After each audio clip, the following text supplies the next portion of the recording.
Diálogos con la ciencia.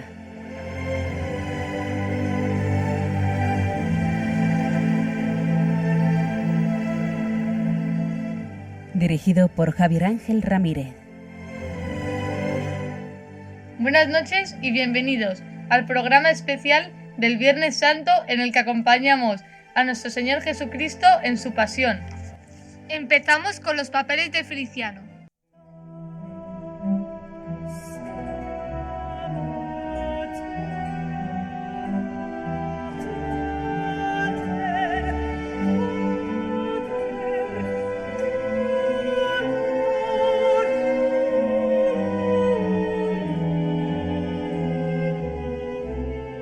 ¿Qué tal, Javier Ángel? En una noche tan especial para todos los católicos como es esta noche de Jueves Santo, si te parece bien, vamos a hablar una vez más de ese gran patrimonio religioso y cultural del cristianismo como es nuestra música sacra.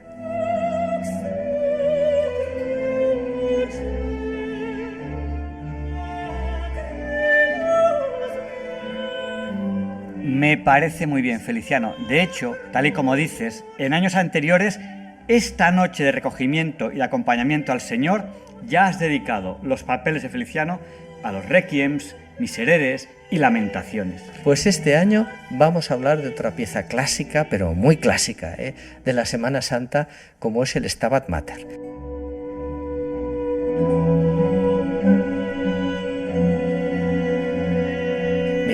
Los músicos de todas las épocas se han inspirado siempre, ¿no?, pues en salmos o en pasajes evangélicos y normalmente han musicado estos textos en latín directamente, oye, tal cual.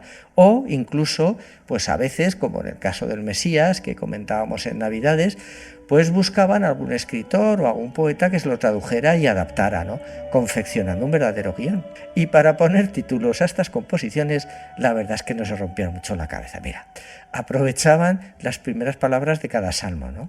Para el Requiem, pues las primeras palabras del introito de la Misa de Difuntos, Requiem aeternam dona eis Domines. Para la Pasión está muy claro, Passio Domini Nostri Jesucristi.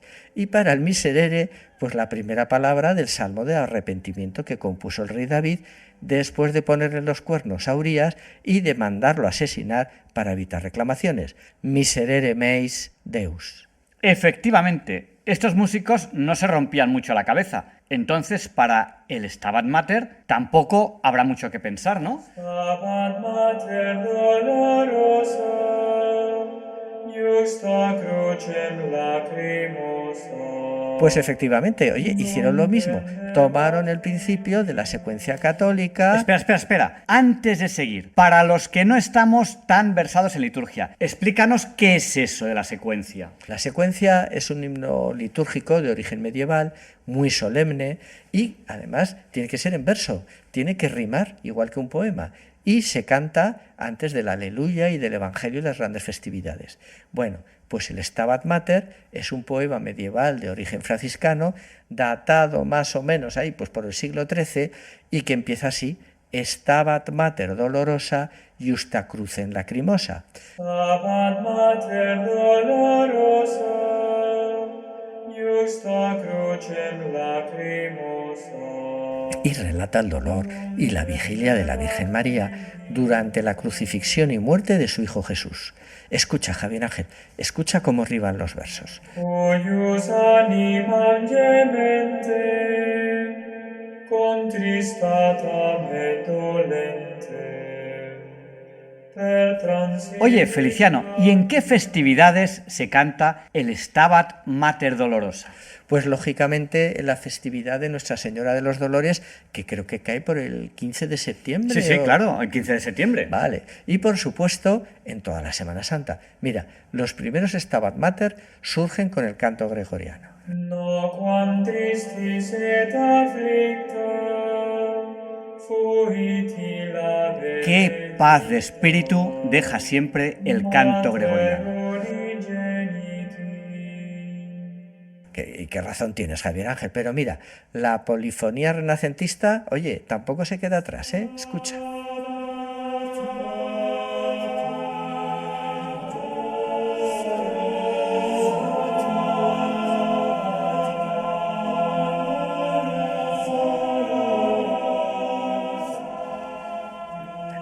En el texto del Stabat Mater se relaciona de forma perfecta el contenido religioso con un contenido profundamente humano, el sacrificio y la muerte del Hijo de Dios, que además es hijo de la Virgen María. Claro, el asunto tiene tal fuerza dramática que muy pocos músicos de mérito han sido capaces de sustraerse a componer su propio Stabat Mater. Fíjate, Javier Ángel, en la actualidad los musicólogos tienen catalogados más de 200 Stabat Mater. Bueno, y los que habrán perdidos por esos archivos de catedrales y conventos. Bueno, pues después del gregoriano, el Stabat Mater también toma su protagonismo en la música renacentista. Gracias sobre todo al cantor y compositor flamenco francés, bueno, realmente más francés que flamenco, Josquin des Prez. Oye, ¿y quién era ese tal Josquin des Prez? A mí no me suena de nada.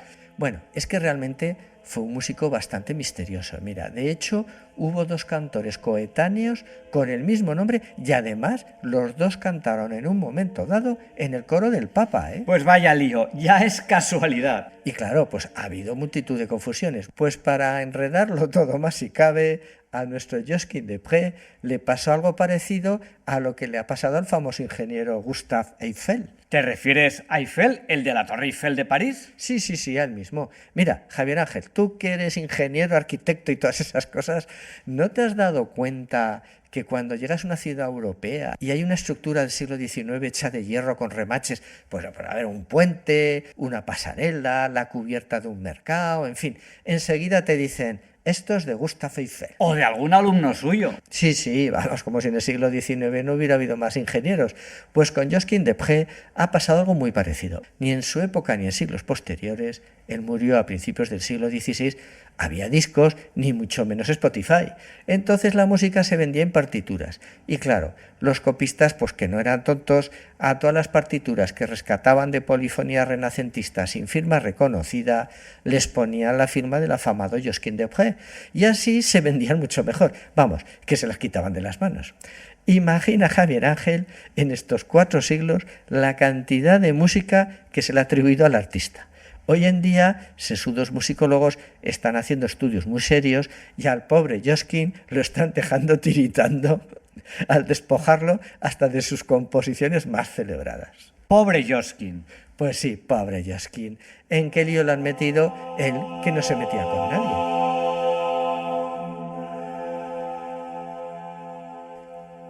Feliciano. Y después del Renacimiento llegó el Barroco.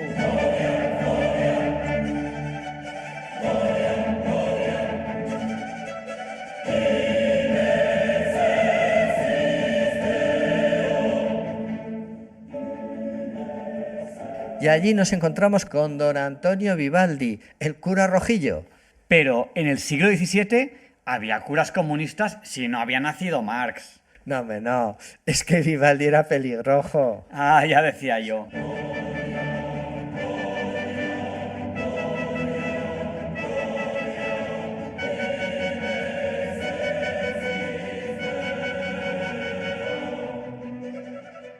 Pero, aunque no era comunista, sí que fue un cura algo especial, ¿eh? Mira, su padre era violinista de la orquesta de la Catedral de San Marcos de Venecia y al pelirrojo Antonio, desde su nacimiento, le detectaron problemas en los pulmones y sus padres decidieron, pues dada su delicada salud, hacerlo cura.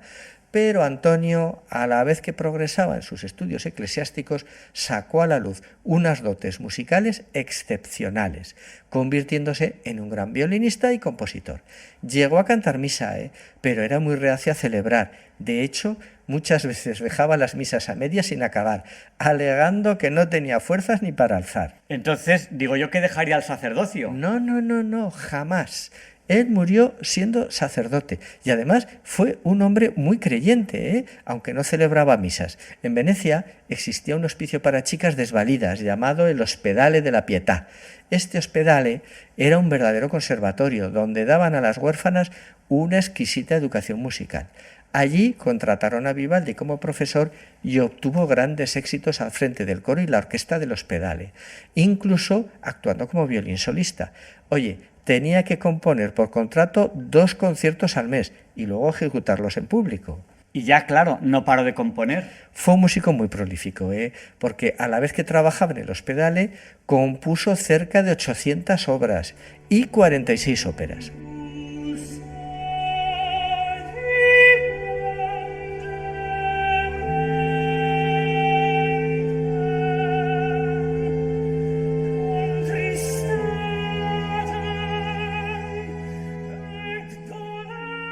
Se hizo empresario teatral y tenía que viajar mucho para representar sus óperas. En Mantua conoció a la cantante Anna Giraud y la convirtió en su musa, en la primadonna de todas sus óperas.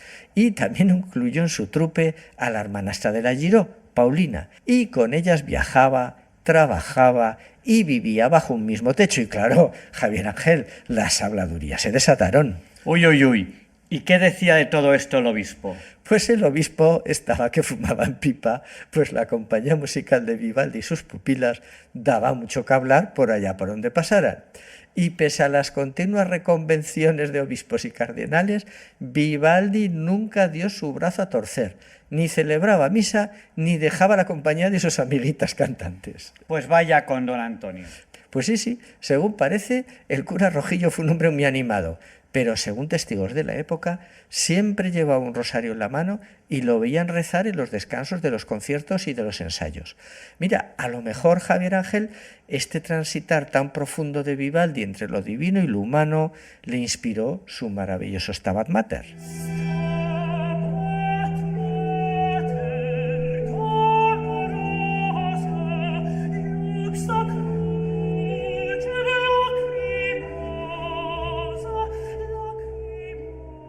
¿Y después del barroco ha habido más Stabat Mater? Muchísimos, pero muchísimos, y de los estilos y de las épocas más dispares. Oye, que como te decía, hay catalogados más de 200, Haydn, Schubert, Liszt, Verdi, Rossini y hasta compositores muy actuales, como el polaco Penderecki. Mira, hay uno muy curioso de un argentino, Gustavo Fedel, que por cierto le gustaba mucho al Papa Bergoglio.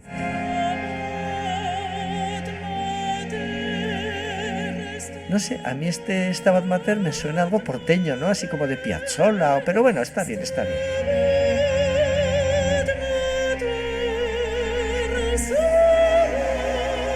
Pero bueno, Javier Ángel, al igual que si hablamos de Requiem, hablamos de Mozart, y si hablamos de Misereres, hablamos de Allegri, si hablamos de Stabat Mater, hay que hablar de Pergolesi.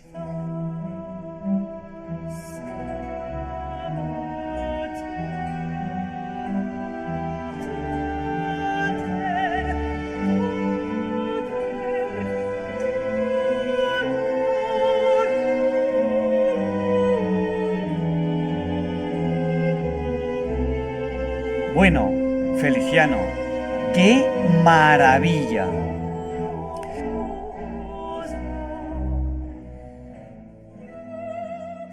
Cuando Pergolesi se puso a componer su Stabat Mater, a pesar de ser un hombre de 25-26 años de edad, estaba muy delicado de salud por culpa de una tuberculosis. Se lo habían encargado los caballeros de la Cofradía de la Virgen de los Dolores de Nápoles para cantarlo en sus oficios de Semana Santa, en sustitución del que ya tenían de Scarlatti.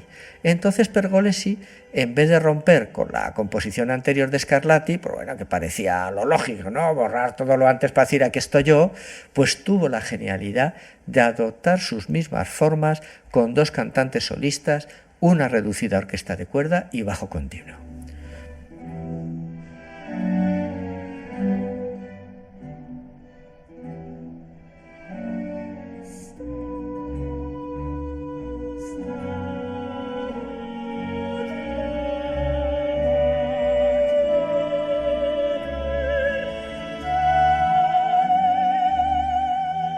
Esta fue su última obra, y posiblemente el hecho de verse ya con un pie en el estribo, como Mozart en su Requiem, exacerbó su sensibilidad, su inspiración y escribió esta obra maestra.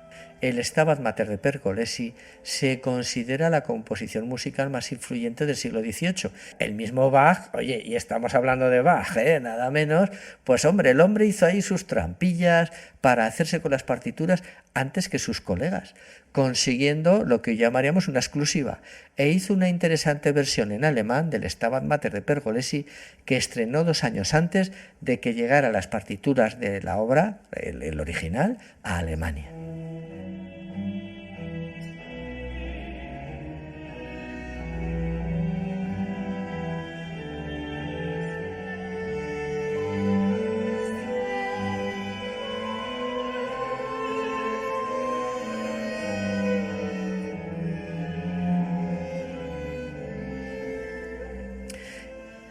El Stabat Mater de Pergolesi arrasó en toda Europa, París, Londres, bueno, como siempre en estos casos se hicieron muchas adaptaciones para coro, para gran orquesta, pues eso, buscando los gustos de la época, ¿no? Y se dice que junto al Mesías de Händel, al que ya le dedicamos unos papeles... Sí, claro, estas Navidades. Pues que fue la obra más escuchada y más difundida y cuyas partituras más se vendieron durante el siglo XIX. Vamos, todo un hit parade, como se decía en mi época. Pues un maravilloso hit parade, está claro. Muchas gracias, Feliciano, por habernos regalado esta música tan delicada para acompañar a nuestro Señor Jesucristo esta noche de Jueves Santo a Viernes Santo. Cuídate, Javier Ángel, que ya sabes que tú eres necesario mientras los demás somos contingentes.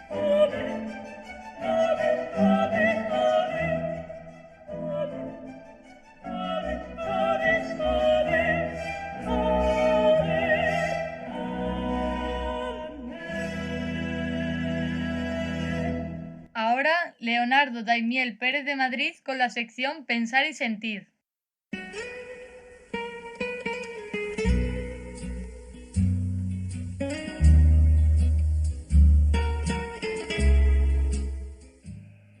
Buenas noches, queridos oyentes de Radio María. Les saludo muy cordialmente en esta nueva ocasión de Pensar y Sentir, en la que les voy a leer un extracto de la entrevista que ha hecho Celia Fraile Gil a un capellán laico que ha asistido a 43 ejecuciones en los Estados Unidos. Este hombre es un buen ejemplo de amor al prójimo y me parece oportuno recordarlo precisamente hoy, Día del Amor Fraterno, que celebramos en Jueves Santo. Dice así: Dale Richnella ha pasado casi 3 décadas de su vida asistiendo espiritualmente a los presos del Corredor de la Muerte en Florida, el mayor de todo el país de Estados Unidos. Y durante ese tiempo, este capellán laico, diácono, podríamos decir, católico, ha estado presente en 43 ejecuciones. La familia de los reos no tiene derecho a asistir, pero estos sí pueden elegir un asesor religioso, que se puede sentar en la sala junto a los familiares de las víctimas cuando se ejecuta la pena capital a la cual asisten. Y dice que siempre es difícil, esa experiencia no se olvida. Me pregunto si habrá alguien que resulte más adecuado que yo para acompañar a ese hombre en su muerte. Pero la realidad es que él pidió que yo estuviera allí y el Estado me concedió permiso para hacerlo. No apoyo ni deseo que lo maten. Y no puedo imaginarme que pase por eso estando solo, sin un amigo que lo acompañe. La extrema dureza de los testimonios que ha escuchado y las experiencias que ha vivido le han pasado factura y padece síndrome de estrés postraumático. Pero en Richinella permanece inquebrantable la vocación de ayuda.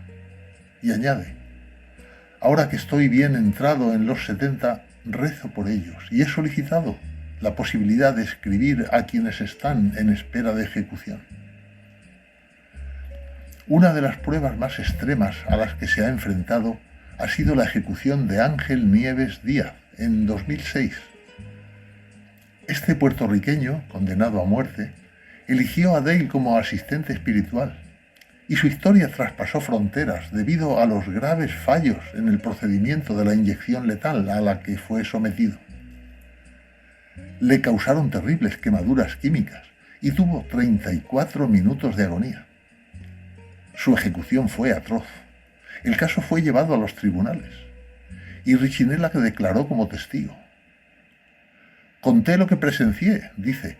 La conclusión del comité investigador fue que su ejecución no podía considerarse fallida porque el objetivo era matarlo y estaba muerto. Dale Riccinella ha escrito un libro titulado También los últimos tienen nombre, y en él indica que hay una constante que rodea a los condenados a muerte y es la enfermedad mental. Si las estadísticas en Florida ya son desgarradoras, de cada 12 sentencias a muerte, 7 corresponden a personas con alguna de estas patologías, los casos que detalla en su libro ponen los pelos de punta, como el de Tomás Provenzano, que ya antes del crimen tenía un historial de grave enfermedad mental, incluyendo esquizofrenia paranoide, y fue condenado a muerte en el año 2000 por matar a una guardia, lo cual había ocurrido 16 años antes. Este es el final del camino para muchos de los que padecen enfermedades mentales y han tenido que arreglárselas en la calle, sin ayudas por parte de la comunidad. Si la oscuridad existe, se encuentra precisamente aquí, escribe en el libro.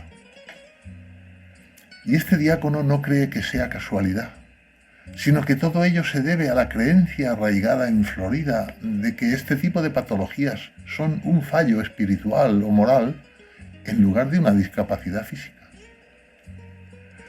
No hay duda de la entrega de Riccinella a los condenados a muerte. Sin embargo, nada hacía pensar que lo iba a dejar todo por ello. Tenía una exitosa carrera como abogado financiero. Incluso trabajó en Wall Street. Por aquella época apoyaba la pena de muerte. Desde la distancia parecía una forma de expresar mi indignación ante los delitos violentos cometidos contra los seres queridos de otras personas. Pero no había estado cerca ni de las víctimas ni de los delincuentes. No había compartido la agonía de su pérdida, explica. Algo empezó a cambiar en su interior cuando comenzó a asistir a los más necesitados. Junto a su familia, con la colaboración directa de su esposa también, empezó a servir en un comedor social en Tallahassee.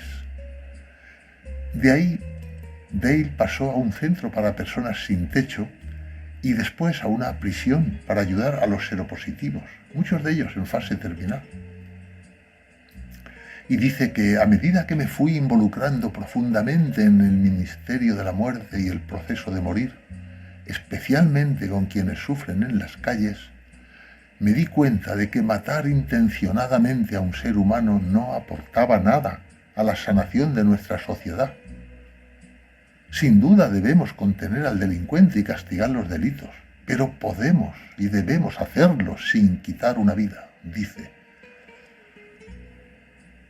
Cuando se le pregunta si hubo alguna experiencia especial directamente responsable de ese cambio de rumbo, contesta que a pesar de que, echando la vista atrás, ahora ve que hubo un sinfín de momentos que le empujaron a ello, el más impactante fue el encuentro con un vagabundo llamado Dennis en las calles de Baltimore. En su libro lo narra con detalle. Se encontraba en la ciudad en una conferencia nacional de banqueros de Wall Street y al salir se encontró con un mendigo maloliente al que no dio dinero por el qué dirán. Pero no pudo dejar de pensar en él, y al acabar una reunión de trabajo volvió en su busca. Cuando lo encontró vio que estaba muy enfermo, y lo llevó hasta un centro de desintoxicación para indigentes.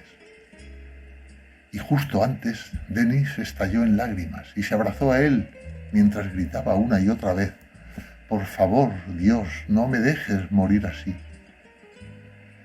Y cuando Dale volvió a los lujos de su hotel, ya nada fue igual. Apenas unas semanas antes de aquel viaje de trabajo a Baltimore, los testimonios de fe compartidos en un retiro para hombres de la parroquia me habían conmovido profundamente. Tanto es así que concerté una cita con mi párroco de Tallahassee, el padre Michael Foley, para preguntarle: ¿cómo busco el reino y la justicia de Dios? Y su respuesta fue clara y sencilla: reza para ver el mundo como Dios lo ve y para verte a ti mismo como Dios te ve. Y todo se ha desarrollado en mi vida a partir de la respuesta de Dios a esa oración. Dale no ejerce como abogado en el corredor de la muerte, pero sí usa su experiencia con los presos. Pronto se dio cuenta de que el sistema penitenciario en este punto es caótico, porque, como él dice, es muy difícil saber si alguien que ha matado a otra persona recibirá una pena de cadena perpetua o de muerte o de años de prisión. E incluso si ha sido condenado a muerte, no sabemos si la sentencia será conmutada o revisada. Cuando el libro refleja cómo el castigo capital afecta especialmente a afroamericanos, da la sensación de que el castigo recae con más dureza sobre ciertos grupos. Pero Riccinella arroja luz sobre este aspecto a través de los resultados de un estudio exhaustivo sobre la pena de muerte en Carolina del Norte. Y dice que las probabilidades de recibir una sentencia de muerte aumentan 3,5 veces entre aquellos acusados cuyas víctimas eran blancas. Por lo tanto, el sesgo racial está principalmente vinculado a la raza de la víctima. Termina así este texto escrito por Celia Fraile Gil. A lo largo de todos estos años marcados por la muerte y el sufrimiento, Dale ha ido moldeando también su manera de entender la culpa, el perdón y la redención. Y añade: en el Padre Nuestro pedimos al Padre que perdone nuestras ofensas, como nosotros perdonamos a quienes nos ofenden. Uno de los hermanos más queridos que he conocido lo llama acumular saldo en el banco de la misericordia. Cuando cada uno de nosotros comparezca ante Dios para dar cuenta de su vida, nuestro saldo bancario será inútil y nuestro saldo de misericordia será extremadamente importante.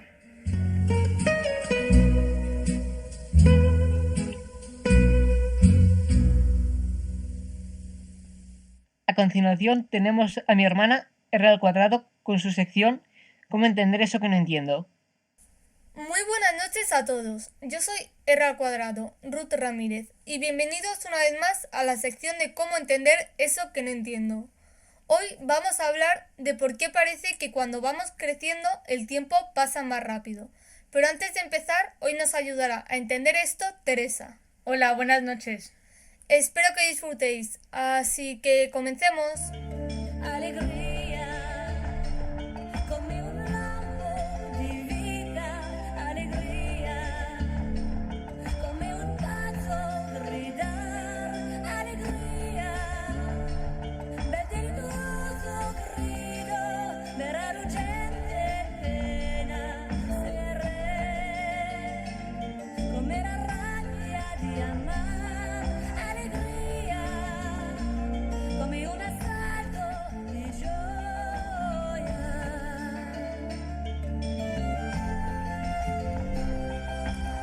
Oye Ruth, ¿nunca has tenido la sensación de que cuando éramos pequeñas el tiempo parecía mucho más lento que ahora? Como que el verano parecía interminable y ahora en un abrir y cerrar de ojos es Navidades.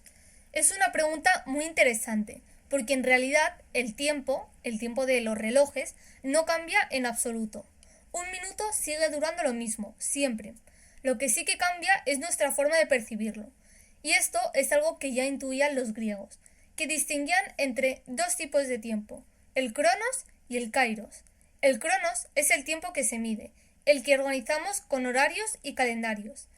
Pero el kairos es el cómo lo percibimos nosotros ese tiempo. Es verdad, porque si lo pensamos es que no recordamos todos los días por igual. Hay momentos que se quedan grabados con mucha claridad y otros que prácticamente desaparecen de la memoria. Es como si algunos instantes pesaran más que otros. Esto es porque nuestra mente no mide el tiempo como un reloj, sino como una sucesión de experiencias. Los científicos hablan de algo que llaman tiempo mental. Es como si nuestro cerebro fuera registrado en pequeñas imágenes de lo que vivimos, y a partir de esa cantidad de información construyera una sensación de duración. Entonces, cuanto más vivimos o más atentos estamos, más largo parece ese tiempo. Eso es. Y por eso, durante la infancia o la adolescencia, el tiempo parece más amplio, porque hay muchas cosas nuevas. Aprendemos, descubrimos, cambiamos de etapa. Todo eso hace que el cerebro esté muy activo, procesando mucha información. Vale, a ver, entonces, si lo he entendido bien, cuando la vida se vuelve más repetitiva, tenemos menos sensación de novedad y parece que el tiempo se acorta, ¿verdad? Sí, nuestro cerebro es muy eficiente y cuando algo resulta familiar, deja de prestarle tanta atención. Eso hace que registre menos detalles y la sensación es que el tiempo ha pasado más rápido. Hay algo muy curioso también, y es que incluso cuando intentamos medir el tiempo sin reloj, no todos lo hacemos igual. Por ejemplo, si dos personas intentan calcular cuánto dura un minuto, normalmente la persona más joven se acerca al tiempo real, mientras que una persona mayor tiende a pensar que ha pasado antes. Eso se ha estudiado y tiene que ver con cómo funciona nuestro cerebro y también con algo muy concreto, el movimiento de los ojos. Aunque no nos demos cuenta, nuestros ojos están constantemente haciendo pequeños movimientos para captar la información. Entre cada uno de esos movimientos, el cerebro procesa lo que vemos. ¿Ese proceso cambia con la edad o es el mismo siempre para todos? Ese proceso cambia con el paso del tiempo. Este procesamiento se vuelve un poco más lento. Es decir, en el mismo segundo el cerebro registra menos información que antes y eso influye directamente en la sensación de que el tiempo pasa más rápido. Es impresionante pensar que algo tan cotidiano como el paso del tiempo depende tanto de cómo miramos y vivimos lo que nos rodea. No es solo una cuestión de relojes, sino de atención y experiencia. Y eso también tiene una parte positiva, porque nos recuerda que, aunque no podamos detener el tiempo, sí podemos cambiar la forma en la que lo vivimos. Buscar experiencias nuevas, prestar atención a lo que hacemos y salir un poco de la rutina hace que el tiempo se sienta más amplio. Entonces, no se trata de tener más tiempo, sino de vivirlo con más conciencia. Exacto, porque al final lo que recordamos no son los días en sí, sino lo que ha ocurrido dentro de ellos. Y quizá esa es la clave, llenar el tiempo de momentos que realmente merezcan ser recordados.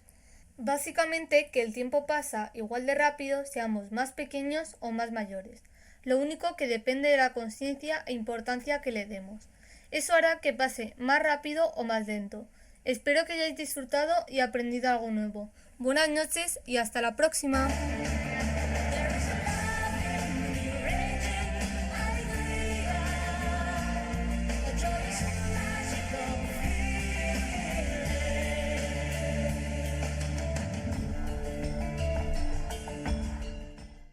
Hola, soy Sandor.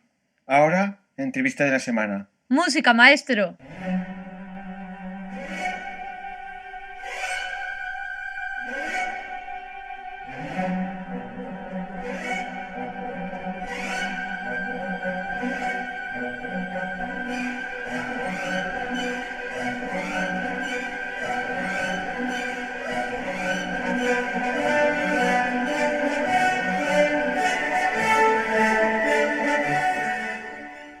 Como ustedes saben bien, esta es la sintonía con la que presentamos la entrevista de la semana.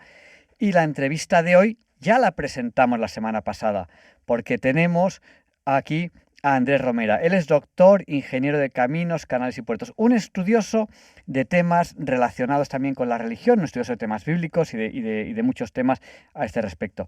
Y con él, la semana pasada buscábamos, es una forma de hablar, buscábamos el Santo Grial, ese cáliz que usaría nuestro Señor Jesucristo, que habría usado nuestro Señor Jesucristo en la última cena. Bueno, antes de preguntarte sobre lo que hablamos la semana pasada, para aquellos oyentes que no estuvieron con nosotros, ¿a qué llamaríamos Santo Grial? Pues hombre, a mí la palabra de Santo Grial Me suena a película, ¿sabes? Y a libro. Indiana Jones. Indiana Jones y libro. Yo hablaría más bien de Santo Cáliz, porque realmente era una copa que utilizada, como tú muy bien has apuntado y como ya hablamos la semana pasada, utilizada por nuestro Señor y que presuntamente se puede encontrar o en Europa, pero yo creo que si en algún sitio se puede encontrar es en España. Y ahora... Claro, la semana pasada hablamos de los, entre comillas, cálices europeos. Un breve resumen para aquellos oyentes que no lo escucharon, aunque yo recomiendo que cuando termine el programa, no tiene por qué ser esta misma noche para que no se empachen, pero mañana por la mañana pueden escuchar el programa pasado que fue muy interesante. ¿De qué hablamos un poco la semana pasada? Para hacer un breve resumen. Pues hablamos un poco de todos los cálices sagrados que nos encontramos en Europa y que son muy amplios. Ya sabes que empezamos primero hablando verdaderamente que cómo debía ser esta copa. Fue lo primero que hicimos, pues claro, si nos vamos a idealizarla en la búsqueda, por ejemplo, de las óperas de Wagner, pues el célebre Percifal, el caballero de la mesa redonda que va buscando el Santo Grial, ya te digo que por eso es un poco el nombre un poco de película y un poco de ópera. Entonces, bueno, a mí me gusta más hablar del Santo Cáliz, pero ya hablábamos que la cena se celebra en casa de José de Arimatea, es decir, les presta la cena, las viandas y les prepara todo porque ellos acababan de llegar a Jerusalén, estaban en el Monte de los Olivos y él les prepara a su amigo y a su maestro Jesús, le deja su casa preparada, ¿no? Entonces, los vasos en aquella época que se utilizaban en la gente relativamente pudiente, y José de Arimatea era pudiente, porque no tenemos que olvidarnos tampoco que la sepultura donde sepultan a nuestro Señor y nuestro Señor resucita también pertenecía a José de Arimatea.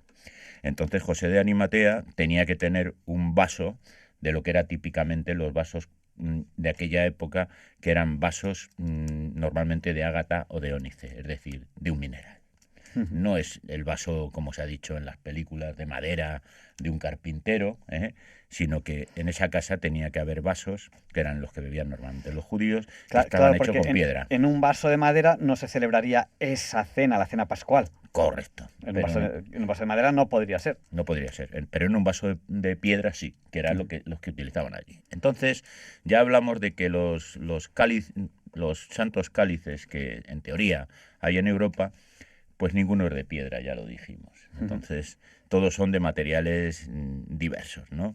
Por ejemplo, empezamos por el conocido vaso popularmente de Nanteos, pero que otros conocen como el vaso de Gloucester, de la bahía de Gloucester, que ahora ya está derruida, y este vaso, por ejemplo, es de madera.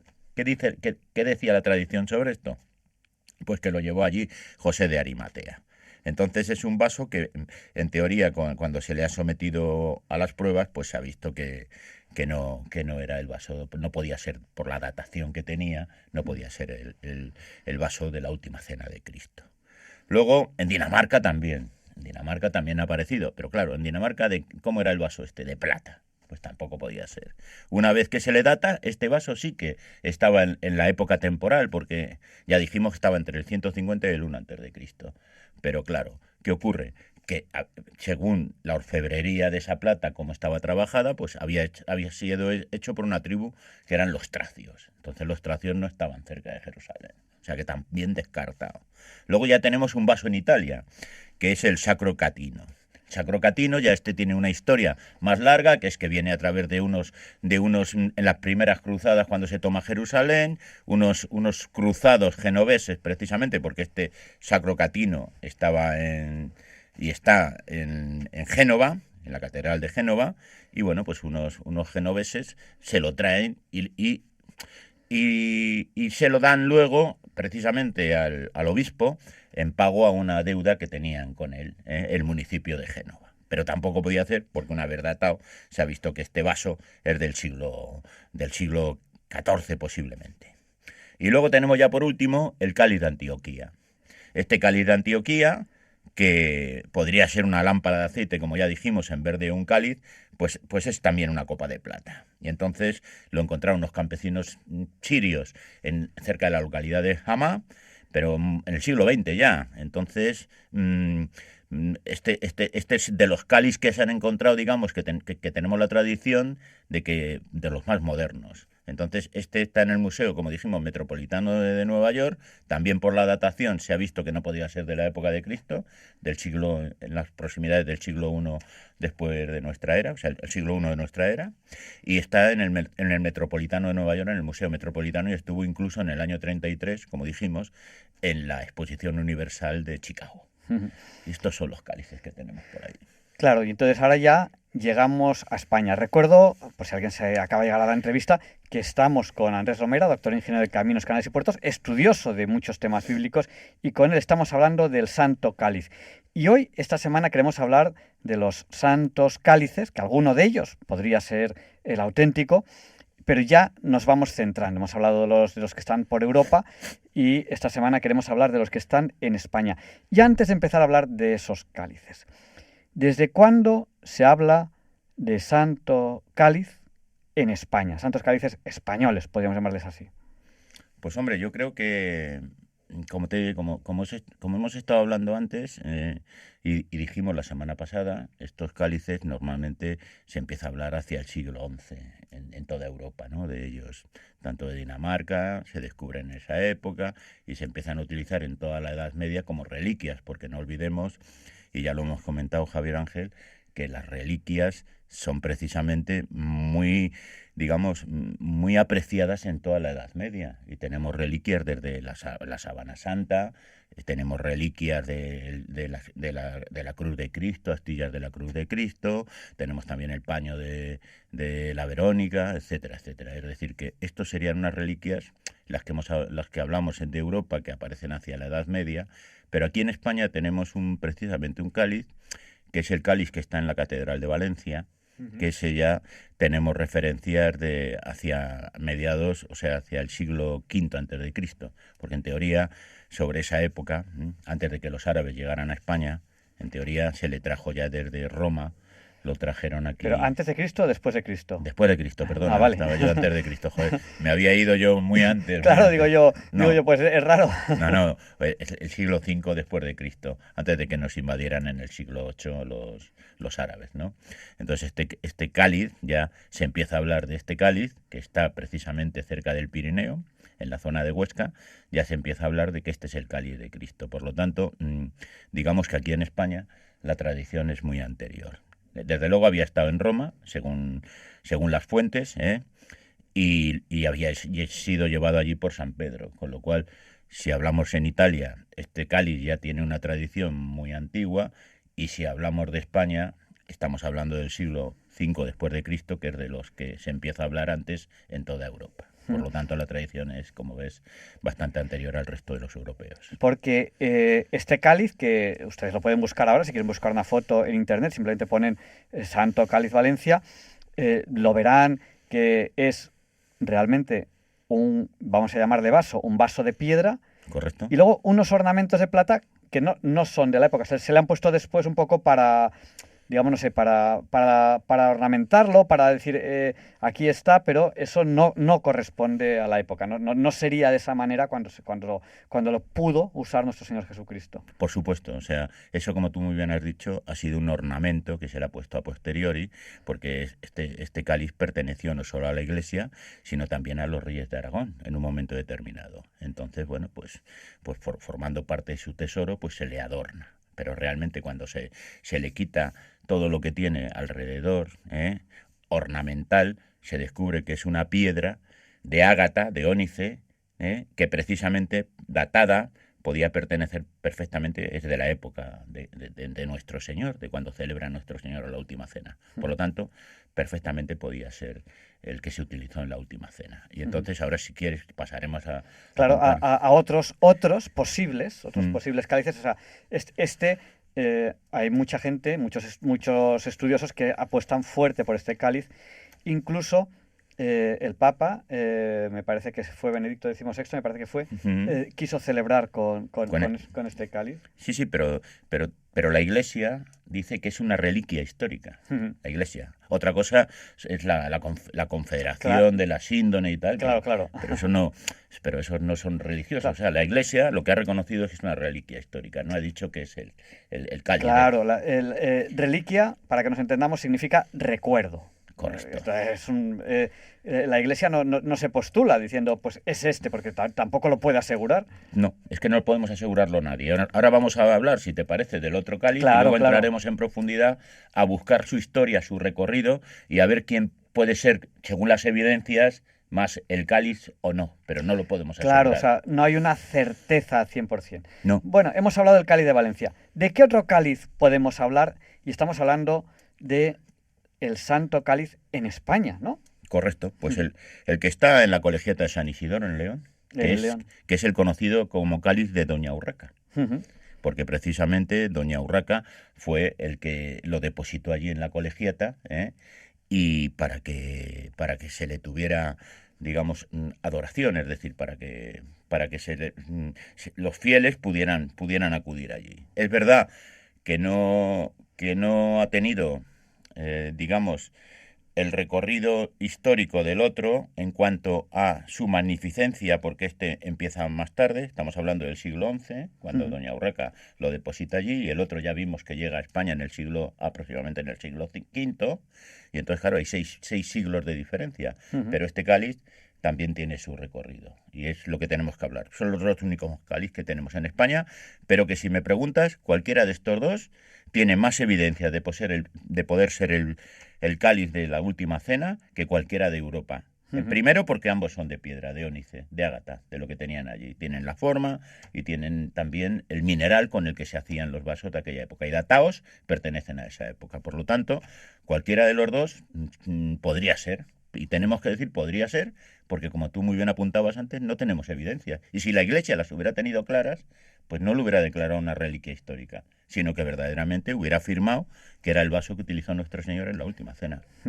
Y ahí también tenemos que decir que tú no eres el único estudioso de temas bíblicos, entonces cada uno, digamos de alguna manera, voy a usar una palabra poco científica, que es apuesta, es una palabra un poco científica, por uno o por otro, y claro, el que dice es pues tiene sus razones y el otro tiene sus otras razones. Quizás hoy sería prudente que nosotros no apostásemos por ninguno de los dos, que no lo sé, o hay alguno que quizás tenga más posibilidad que el otro. Pues hombre, vamos a ver, el problema de todo esto es que cuando se ha escrito sobre ellos, se ha escrito muy a posteriori, es decir, entonces crónicas sobre ellos tenemos tanto en un caso como en otro. Entonces, yo prefiero describir las evidencias que hay de cada uno, ver un poquito el recorrido que han tenido ambos cálices y que luego nuestros oyentes pues que se decanten por uno o por otro. Porque sería un poquito arriesgado, por mi parte, decir este sí y este no. Si estamos hablando quién históricamente es el que más posibilidades tiene según la historia, podría ser el de Valencia, porque como hemos dicho antes, es el que antes se empieza a hablar de que es el cáliz del Señor. El otro empieza en el siglo XI, el otro en el siglo V. Entonces, pues por anterioridad, por ser el más histórico, podría ser ese. Pero prefiero que entremos a ver un poquito el recorrido, hablar también de los personajes que han intervenido en todo esto, porque entre ellos hay santos y debemos de hablar un poquito de la vida de los santos. Y luego, pues ya una vez que acabemos, pues que los oyentes decidan cuál es el que le parece a ellos. Sí, o pueden mantenerse con los dos, que no pasa nada. No pasa nada.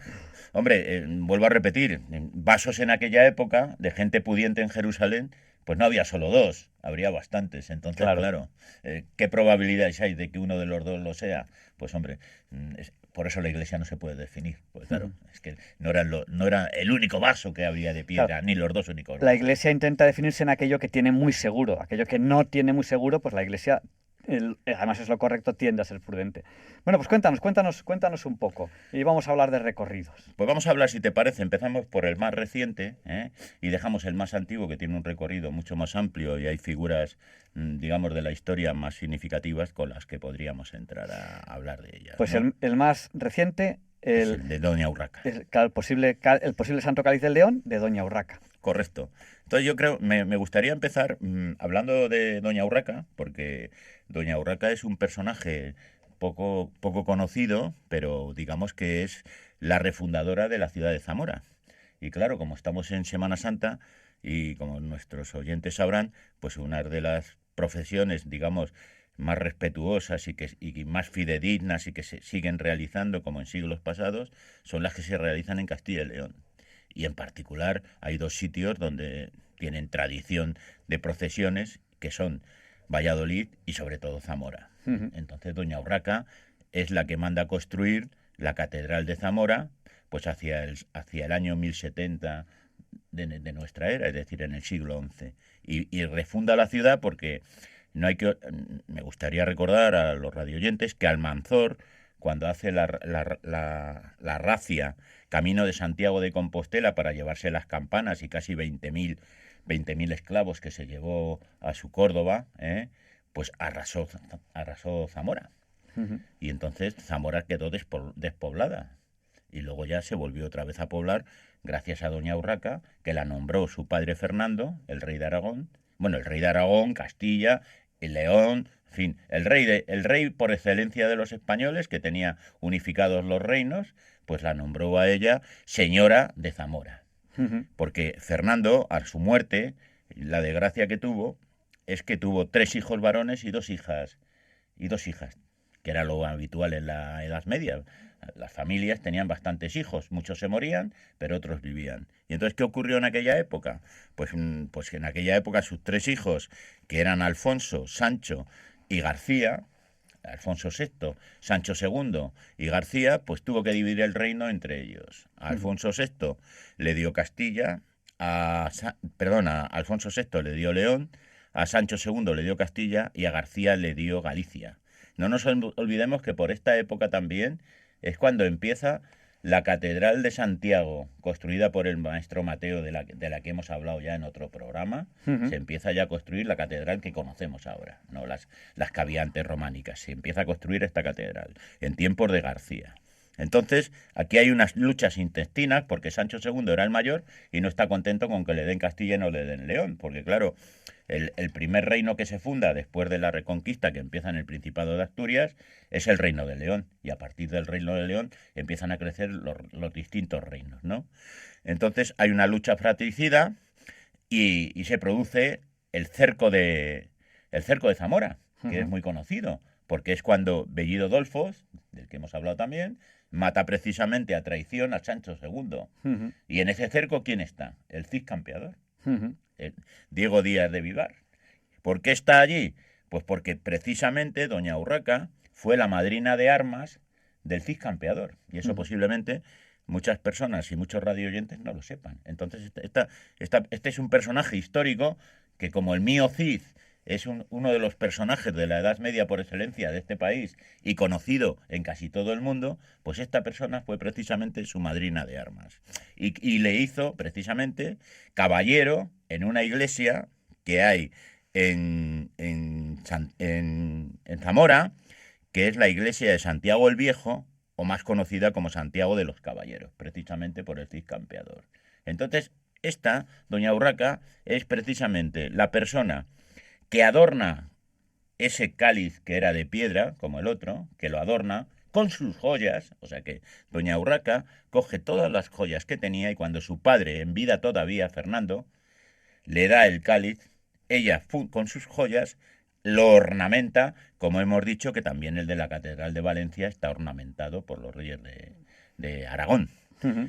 Entonces, este cáliz llega a España y lo que tenemos que ver es qué trayectoria ha tenido desde la muerte de nuestro Señor hasta que llega a España. Bueno, pues este cáliz, según todos los vestigios y las investigaciones hechas, si fuera el cáliz de verdad, había permanecido en Jerusalén todo el tiempo. Es decir, que este cáliz no se mueve hasta la Edad Media, no se mueve de Jerusalén. Es decir, pudo estar y la gente se decanta porque este cáliz estaba en la iglesia del Santo Sepulcro.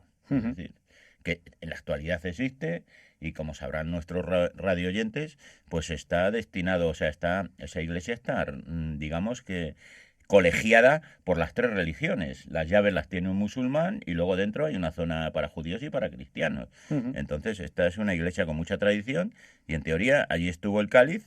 ¿Hasta cuándo? Pues hasta que Jerusalén se pierde después de la Primera Cruzada, porque no olvidemos que Jerusalén se conquista con la Primera Cruzada en el 1099, pero después Jerusalén se vuelve a perder en el siglo siguiente. Y claro, ¿quién era en aquel momento? ¿A quién pertenecía Jerusalén? Pues pertenecía al reino fatemí, que estaba en Egipto. Entonces, el sultán que estaba en Egipto era el que en teoría conquista Jerusalén y se lleva con él precisamente este cáliz, con otras reliquias y con otros tesoros que había en Jerusalén. Y entonces el cáliz pasa de Jerusalén, que ha estado desde el siglo I después de Cristo hasta este siglo XI, 10 siglos en Jerusalén, pero pasa al sultán de Egipto. ¿Y qué ocurre en un periodo alrededor del año 1060, en la década de 1060? Pues que hay una hambruna tremenda con una peste incluida en Egipto. Y entonces, claro, allí no hay nada que comer, es decir, la agricultura se desecha, los animales se mueren y hay una hambruna terrible. Entonces el emir de Denia envía unos barcos cargados de trigo, cargados de alimentos, cargados de animales, para que sus hermanos de fe en Egipto puedan sobrevivir y no acaben pereciendo todos, ¿no? Y en contraprestación le solicita, entre otras cosas, porque el sultán le quiere hacer unos regalos valiosos, pero él en especial, en teoría, le solicita que le mande el cáliz que sabe que está en su poder, el cáliz de nuestro Señor. ¿Con qué objetivo? Pues este hombre le debía pleitesía al rey de Aragón. Entonces, era tributario suyo, porque de la Edad Media hemos hablado un poquito aquí en España, pero los árabes y los cristianos no hemos estado en guerra continuada, hemos tenido periodos de paz donde unos cristianos rendían tributos y pleitesía a los emires de Córdoba, pero luego cuando llega el momento de la destrucción del imperio de Córdoba y con los omeyas acaba y llegan los reinos de taifas, pues el imperio árabe pierde importancia, pierde poderío, y entonces las taifas, pues unas rinden pleitesía a unos señores feudales o unos reyes cristianos para estar en paz y no estar en guerra, y en este caso el emir de Denia, la taifa de Denia, le debía precisamente pleitesía al rey Fernando de Aragón. Y entonces, bueno, al rey de Aragón, ya hemos dicho, de León, de Castilla, el que reparte entre sus hijos todos los reinos que tenía, que era el señor más importante de España en aquel momento, de los reinos cristianos. Y entonces le manda el cáliz y el padre, Fernando, se lo da a su hija favorita, que era la hija mayor, a Urraca. Y entonces, con Urraca, este cáliz empieza a circular. Entonces, ¿en qué se basa todo esto? Pues todo esto se basa en que unos investigadores que han escrito en base a su investigación, como ocurre muchas veces, que al final haces una investigación que podía ser una tesis doctoral y la tesis doctoral se convierte luego en un libro que se vende, ¿no? Sí. Bueno, pues estos hacen una investigación que es los profesores, Margarita Torres y José María Ortega, hacen una investigación. Y a través de un arabista en el Cairo, en la biblioteca del Cairo, un tal Gustavo Turienzo, arabista, pues descubren unas cartas cruzadas entre el emir de Denia y el sultán de Egipto. No me digas que hablan del cáliz. Pues según ellos sí. Lo que pasa es que, claro, aquí hay un problema, que es que la traducción es la que se está poniendo en duda. Porque esas cartas, curiosamente, cuando se han buscado, no están tan accesibles. O sea, ahora han pasado de allí a otra población, no están ya en la biblioteca donde los encontraron. Entonces, claro, todo lo que tenemos de esta historia está basado precisamente sobre unas cartas que tendríamos que tener, que se tendría que ver si son de esa época y que se tendría que hacer una traducción porque ya ha habido otros estudiosos arabistas que han puesto un poco en duda precisamente que eso sea así. Bueno, aquí lo contamos todo, contamos lo que se sabe, que con más certeza, con menos certeza, aquí lo contamos todo. Hombre, aquí nosotros, nuestra obligación es contar todo lo que sabemos, lo poquito que sabemos, y que luego nuestros radioyentes, pues que ya se construyan su historia, si quieren que investiguen más o que crean lo que tienen que creer, pero no podemos decir. Y planteamos dónde están las dudas. Claro, porque esto te vuelvo a repetir, si fuera todo muy claro, no había dudas, la Iglesia se había manifestado, pero no se puede manifestar porque hay sus dudas, vuelvo a repetir. Entonces, este cáliz se basa todo él en esas cartas que se han cruzado y en la traducción del árabe al castellano que se pueda hacer. Y eso es lo que está ahora en duda. Porque lo que sí que está claro es que datado en el 2010, ese cáliz se desmontó, se dató y se vio que pertenecía a la época de Cristo. Y además le falta una esquirla. O sea, el cáliz de la Catedral de Valencia está entero, pero a este le falta una esquirla. Y esa esquirla también lo que es, digamos que una leyenda, una tradición, algo, dice que se la quedó precisamente Saladino, el gran Saladino, el conquistador de Jerusalén, uno de los que, pues, claro, Jerusalén se ha conquistado algunas veces, pero el que destrozó en los cuernos de Haití, destrozó al imperio cristiano. Y claro, a partir de ahí a tomar Jerusalén era sencillo. Bueno, pues el gran Saladino, que también fue sultán de Egipto, entre otros territorios, tenía la hija muy mala y pidió una esquirla precisamente de ese vaso, y con esa esquirla se la puso debajo de la axila y la tradición dice que ella se curó. Entonces, este vaso, lo mismo que el de Gloucester, también, que ya hablamos la semana pasada, que estaba mellado porque decían que es que como era milagroso en la Edad Media, la gente iba allí, bebía de él y también le mordía, y al final, pues al final se llevaba unas esquirlas a mordiscos y el vaso se iba deteriorando. Pero es que este no se deterioró, este se rompió a propósito, y durante la travesía una esquirla fue luego a poder de Saladino, y cuando llegó aquí a España ya le faltaba, no venía entero, sino que le faltaba un pedacito. Entonces, desmontado en el 2010, se descubre que le falta una esquirla y que podía estar cumpliendo con la tradición oral que hay al respecto. Entonces, tradición que venía antes de que se desmontase. Correcto. Bueno. Ahí eso es importante. Sí, claro. O sea, cuando en teoría este vaso llega y todo esto se le da y tal, pues parece que en el barco ya una esquirla ya no existe y entonces ya... ¿Y qué hacemos? ¿Pasamos al otro cáliz o nos queda algo importante en este? No, yo creo que aquí ya hemos dicho todo lo que teníamos que decir, que el que quiera verlo está en la Colegiata de San Isidoro, que es un sitio espectacular, que es donde están enterrados, por ejemplo, San Isidoro de Sevilla, que es uno de nuestros grandes eclesiásticos y sabios que hemos tenido, y que vino en procesión desde Sevilla, donde era obispo, pasando por Zamora, y hay una iglesia también de San Isidoro en Zamora, y llegó precisamente a León, a la colegiata que mandaron construir precisamente los reyes Alfonso VI, que era el hermano, como hemos dicho, de Doña Urraca. Pues recordamos a nuestros oyentes que estamos con Andrés Romera, él es doctor ingeniero de Caminos, Canales y Puertos, y que él es estudioso de temas bíblicos, y con él estamos hablando del Santo Cáliz en España. Y estamos hablando ahora del que llaman de Doña Urraca, que está en León. Bueno, el otro que podría ser quizás el Santo Cáliz que estuvo en la última cena con su Señor Jesucristo, podría ser el de León, y ahora el de Valencia. ¿Qué recorrido tiene el de Valencia? Pues hombre, el de Valencia es mucho más viajero que el de León, porque en el de León ya hemos dicho que no sabemos nada de él, más que, según la tradición, estuvo en la iglesia del Santo Sepulcro y no salió de Jerusalén hasta la Edad Media, que lo trajeron a Europa. Pero este otro estuvo en Roma, es decir, que estuvo en Jerusalén poco tiempo, porque San Pedro, una vez que se va a Roma a hacer precisamente predicación, pues en tiempos de Nerón, estamos hablando hacia el año 60 después de Cristo, se lo lleva y entonces en Roma el cáliz va con él. Y entonces todas las misas, que ya sabes que normalmente se celebraban en catacumbas y en cementerios que estaban asociados a las catacumbas, porque las catacumbas eran donde se enterraban a los muertos normalmente.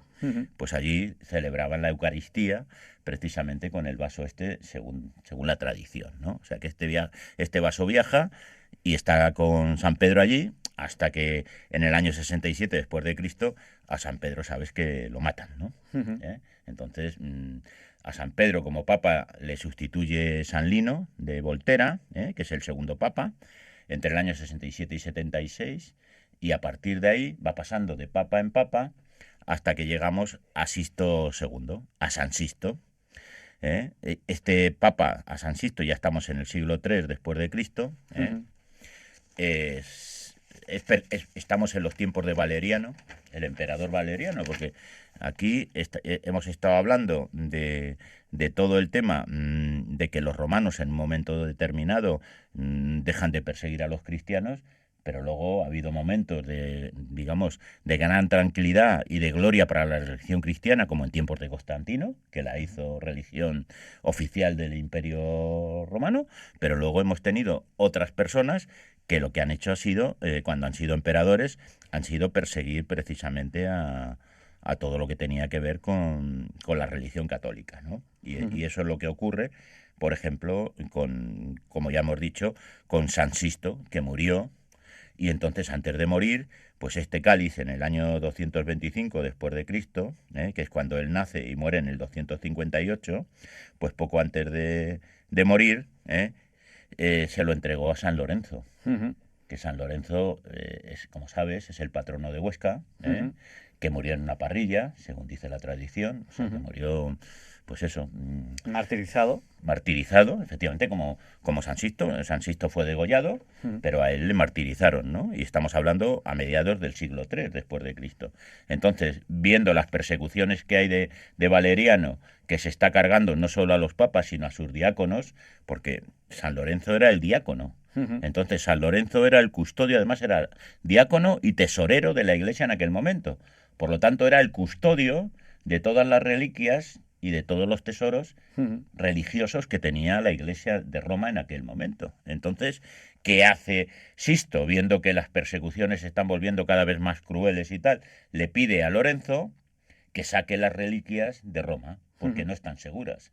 Pueden caer en manos del emperador en cualquier momento, con esa persecución tan atroz que no se vivía ninguna desde la de Nerón, que acabó con el primer papa, con San Pedro, como hemos dicho antes. Entonces se las da San Lorenzo, y San Lorenzo se los da a un, digamos, discípulo que tenía, que era romano, Precelio, que había sido legionario, y se lo da a Precelio para que precisamente la saque. ¿Y dónde le dice que se la lleve? Pues hombre, le dice que se la lleve a su pueblo, porque este hombre era de Huesca. Entonces le dice que se la lleve a la provincia de Huesca. Y entonces, en teoría, Precelio se la trae aquí a España en el siglo III, y empieza a circular por toda, digamos, por la catedral de Huesca. O sea que al primer sitio donde va en aquel momento es a la catedral de Huesca, y luego está allí hasta que en el año 713 empieza otro peregrinaje, porque una vez acabada, como hemos dicho antes, la persecución que habían sufrido los cristianos en Roma, empieza la persecución de los cristianos en España con los musulmanes. Y entonces, para salvar las reliquias, en el año 713, deja la catedral de Huesca, porque Huesca cae, la Osca romana cae en manos de los árabes de forma muy rápida. ¿Y dónde se la van a llevar? Pues al Pirineo, donde es más inaccesible que la puedan encontrar. Y entonces empieza un periplo por una serie de pueblos que todavía existen allí, que son Yebra, Siresa, Santa María de Sasabe, que hoy es San Adrián, Bailio, y llega a la catedral de Jaca. Y de la catedral de Jaca llega a San Juan de la Peña, en el año 1071. O sea que en el siglo XI, después de estar casi 3 siglos dando vueltas por el Pirineo y pasándola de un sitio a otro para que ese cáliz no cayera en manos de los musulmanes, llega ya por fin y nos la encontramos en el monasterio de San Juan de la Peña, donde ahora los que quieran ir, yo creo que deberían de ir a este sitio, aparte de que pueden ir, ya digo, deben de ir también a conocer la colegiata de San Isidoro, con esos frescos que hay espléndidos, y deben ir a la Catedral de Valencia, que también es preciosa, pero no deben dejar de ir a San Juan de la Peña, porque está en un sitio maravilloso, que es Camino de Santiago, porque precisamente el Camino de Santiago, camino francés, que es el camino antiguo, pasa por San Juan de la Peña. Es una etapa que el que la haga, pues que se agarre los machos, como decían antes, porque es cuesta para arriba, cuesta para abajo, y esto está a casi 1200 metros de altura, el monasterio ese, pero es una preciosidad. Y entonces este monasterio románico tiene precisamente una copia en plástico, pero una copia del cáliz que hay en la Catedral de Valencia. Entonces, la última vez que el cáliz de Valencia salió, que fue en el año 2025, fue precisamente para en julio ir en peregrinaje a San Juan de la Peña y que las personas pudieran admirar el verdadero, en teoría, pero no una imitación de plástico que es el que hay ahora y que está allí. Entonces, en San Juan de la Peña ya digo que llega en el año 1071 y allí permanece también bastante tiempo. ¿Hasta qué? Pues hasta que ya llegan otros reyes que lo quieren también para ellos. Entonces, ¿qué rey es el que lo pide? Pues lo pide un rey que se llamaba Martín el Humano. Era rey de Aragón y lo pide en el siglo XV, estamos hablando, reclama al rey.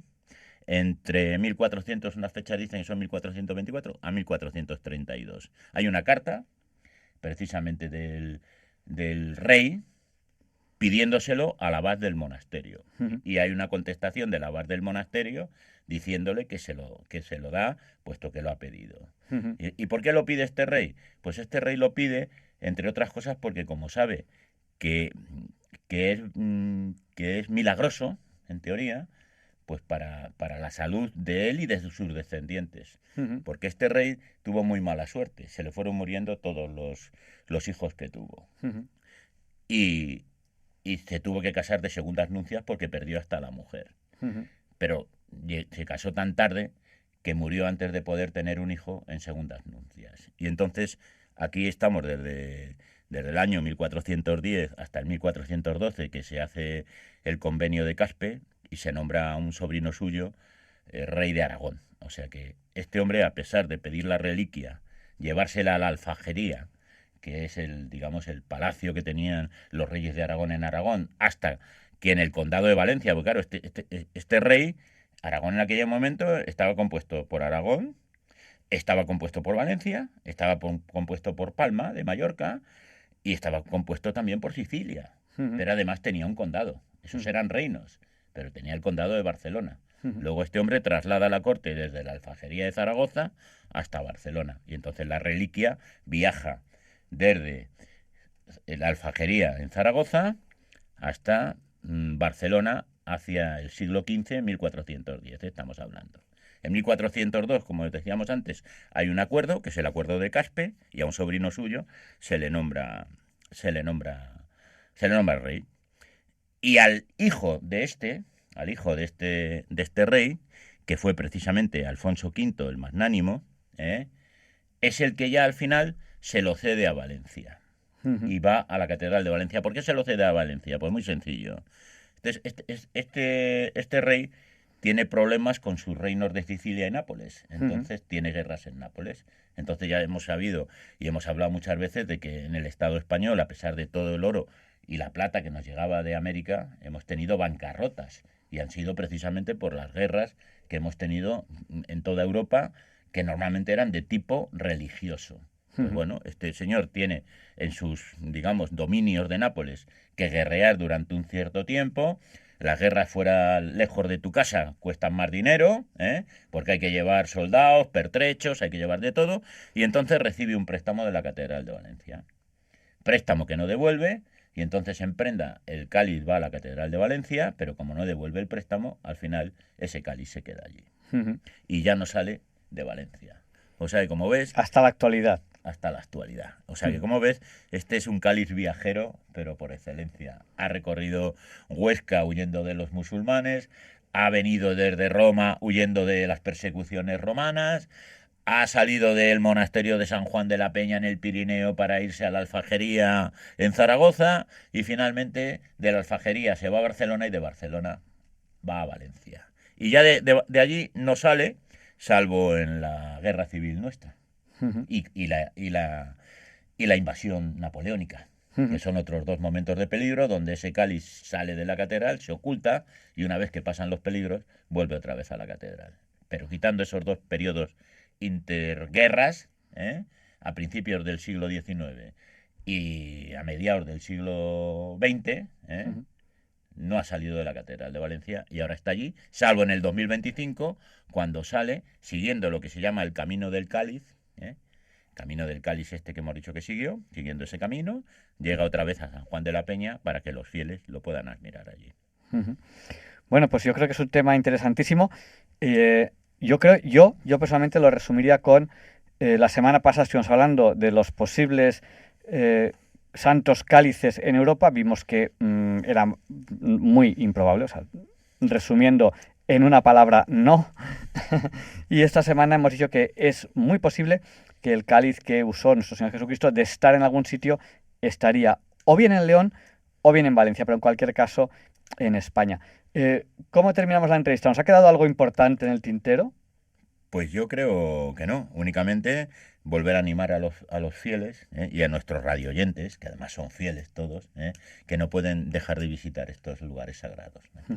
Tienen que ir a lo que era la Zaragoza de los romanos, de César Augusta, tienen que ir allí, visitar la Alfajería, visitar también la SEO, visitar la Virgen del Pilar aprovechando, pegarse un saltito a Huesca para visitar San Juan de la Peña y luego de regreso al Mediterráneo con el buen tiempo parar en la Catedral en Barcelona, en el Palacio de los Reyes de Aragón, que hay en Barcelona, y luego parar en la Catedral de Valencia. Pues muchas gracias, Andrés Romera, doctor, ingeniero de caminos, canales y puertos y estudioso de muchos temas bíblicos. Hemos tenido aquí en la radio, en varios programas, lo pueden buscar en el podcast, y una persona siempre muy interesante. Y a veces te preguntamos cosas de caminos, porque también nos has hablado de caminos a veces. Y de seguridad vial. Y de seguridad vial. Porque y de la baliza. Sí, porque eres experto en esos temas también. Pero nada, muchas gracias por habernos acompañado en esta noche tan especial en la que nosotros queremos con este programa también acompañar a nuestro Señor Jesucristo en lo que va a ser su última cena, la oración en el monte y bueno, pues posteriormente este curiosísimo juicio que no cumple las leyes ni romanas ni de ningún tipo y en el cual pues se le acaba condenando 2 veces, lo cual evidentemente va contra toda ley, muchísimo más contra el derecho romano, una vez a flagelar, que ya con eso hubiese muerto, pero la segunda vez a la crucifixión. Es un tema muy curioso, también es un tema a estudiar, el juicio, desde el punto de vista legal, lo incumple todo y es algo también muy curioso de estudiar. Pues muchas gracias, Andrés, y buenas noches, gracias por dedicarnos su tiempo esta noche. Pues nada, ha sido un placer, como siempre, y muy buenas noches para ti y tus radioyentes. Y feliz Pascua de Resurrección, que es la esperanza que tenemos y en esta compañía que le hacemos a nuestro Señor Jesucristo y que ahora vamos a estar acompañándole en su muerte y velándole hasta que Él nos va a regalar la salvación a través de la resurrección. Buenas noches a todos. Y ahora, Luis Antequera nos presenta su sección de historia de diálogos con la ciencia, porque hoy no es un día cualquiera. It's a lovely day today, and whatever you've got to do, I'd be so happy to be doing it with you. But if you've got something that must be done, and it can only be done by one, there is nothing more to say. Except it's a lovely day for saying it's a lovely day.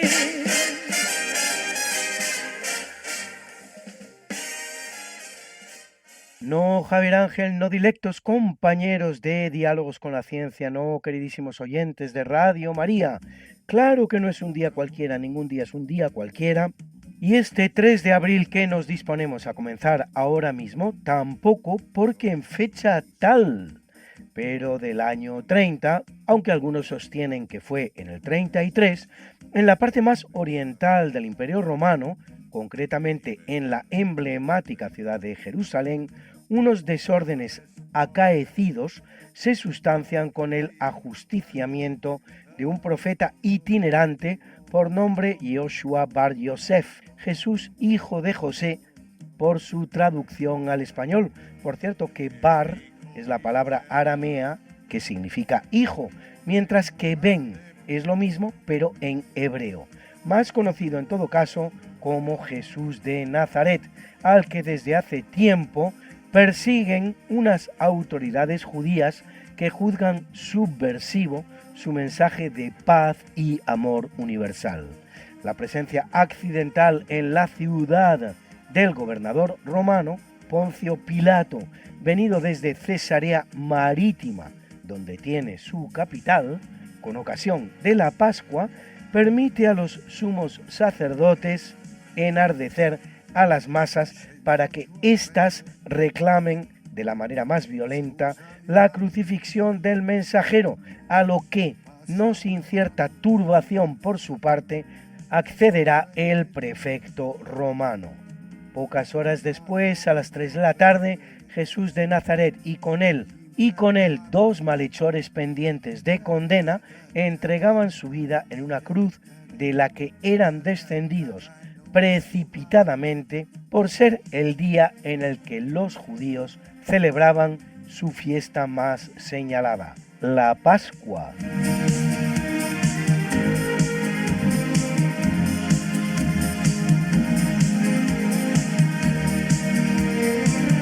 Comienza en el año 1139 en la ciudad de Roma el segundo concilio de Letrán, celebrado en la catedral de la romana sede, que no es otra que la Basílica de San Juan de Letrán, no la de San Pedro, por cierto, 10º de los 21 considerados ecuménicos, vale decir universales, en el que se condenan el matrimonio y concubinato de clérigos y la usura. Se excomulga al monje agustino Arnaldo de Brescia, que luego sería quemado en la hoguera, y también Pedro de Bruis, ya muerto por linchamiento de la multitud, y se regulan otros temas más sorprendentes todavía, así la prohibición a los clérigos de realizar estudios profanos como derecho o medicina, la prohibición a las monjas de cantar con los monjes, o a los cristianos en general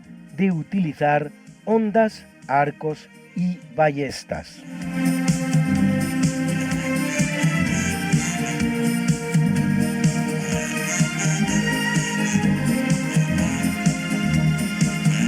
En el capítulo siempre fecundo de la conquista, colonización y evangelización de América por los españoles, que va a permitir a los indígenas americanos el tránsito del Neolítico al Renacimiento en apenas 2 generaciones, un tránsito que a los europeos había costado 7.000 enteros años, en 1493, en Barcelona, los Reyes Católicos reciben a un triunfante Cristóbal Colón, que viene de acometer un viaje absolutamente inverosímil, gracias al cual ha llegado a algún lugar que todavía no es muy identificable, pero en todo caso a 7.000 kilómetros de las costas españolas, atravesando todo el Atlántico. Cree Colón que se trata de las costas orientales de Asia. El tiempo corroborará que se trata de un continente nuevo que terminará recibiendo el nombre de América y no el de Nueva España, Colombia o Isabela, como debería haber sido. Y en 1588, Alonso de Vera y Hernandarias de Saavedra, en el lugar al que han llegado tras 4 meses de penosa marcha con el continuo asedio de los indios guaraníes, fundan San Juan de la Vera de las 7 Corrientes, la actual Corrientes en Argentina, con más de 400.000 habitantes al día de hoy.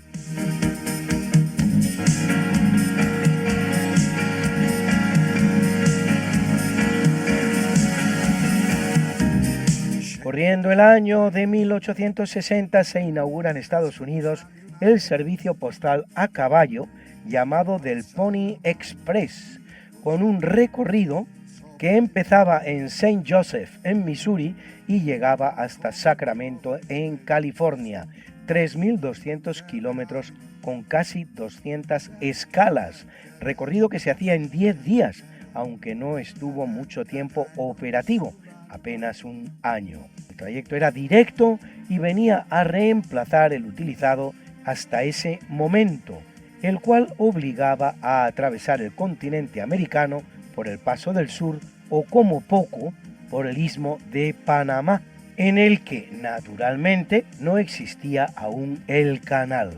Unos 6 meses llevaba consumar la entrega de cualquier tipo de correspondencia.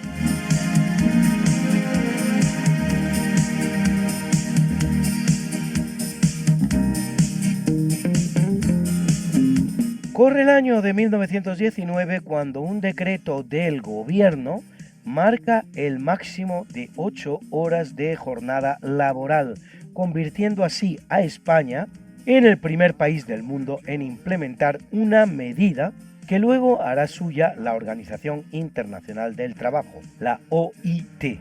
Antes, sin embargo, que todos ellos, ya la había implantado tan antes como 1593 el rey Felipe II de España, cosa que hace con estas palabras. Todos los obreros de las fortificaciones y las fábricas trabajarán 8 horas al día, 4 por la mañana y 4 por la tarde. Las horas serán distribuidas por los ingenieros según el tiempo más conveniente para evitar a los obreros el ardor del sol y permitirles el cuidar de su salud y su conservación sin que falten a sus deberes. Es la ley sexta de la Ordenanza de Instrucción de 1593. Por aquel entonces, la jornada máxima de trabajo en Inglaterra era de 15 horas. 15 horas.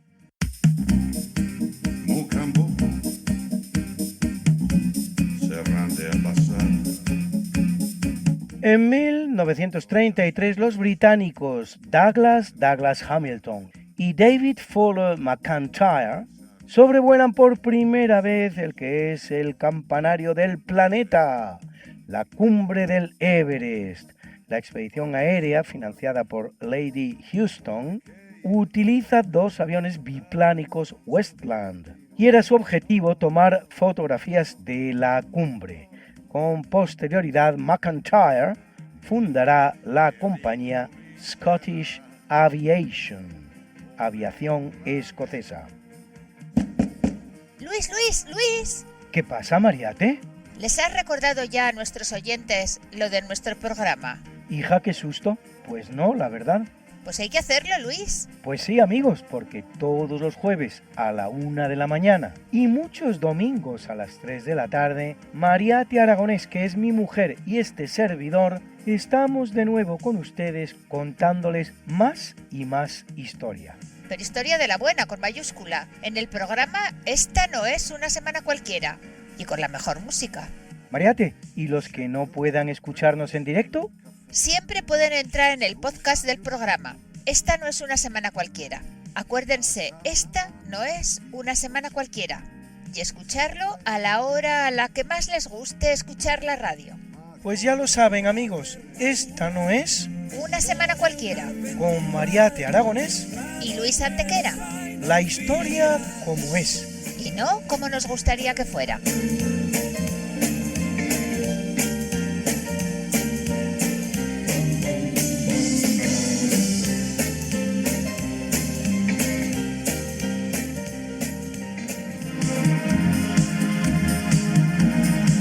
Y en 1948 el presidente de los Estados Unidos, Harry S. Truman, firma la Ley de Asistencia Extranjera, más conocida como Plan Marshall en honor al secretario de Estado norteamericano George C.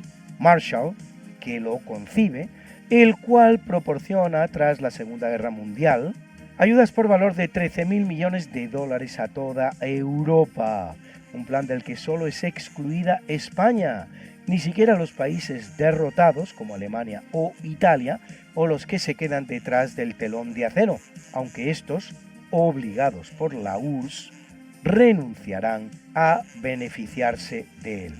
Se estima que aquellos 13.000 millones de dólares equivaldrían hoy a unos 100.000 millones.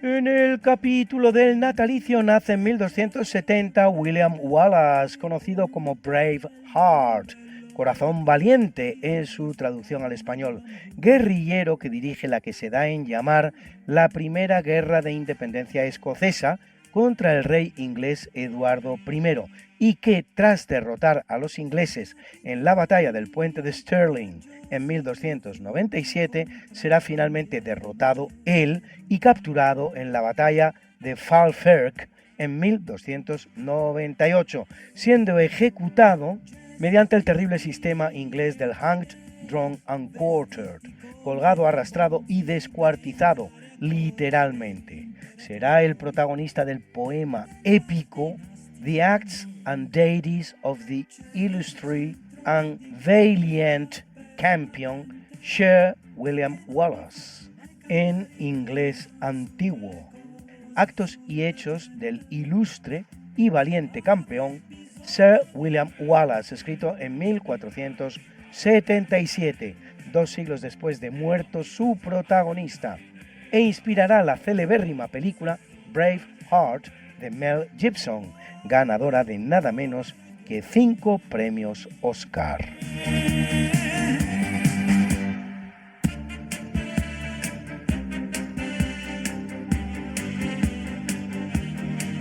En 1693 nace John Harrison, relojero inglés capaz de hacer relojes que eran enteramente de madera e inventor del que se llama cronómetro marino, un reloj que en la época de los relojes de péndulo fuese capaz de superar los vaivenes y condiciones propias de un barco para seguir dando la hora correctamente. Hizo 4 modelos progresivamente mejorados, llamados H1, H2, H3 y el H4 en 1760, que se dará finalmente por bueno.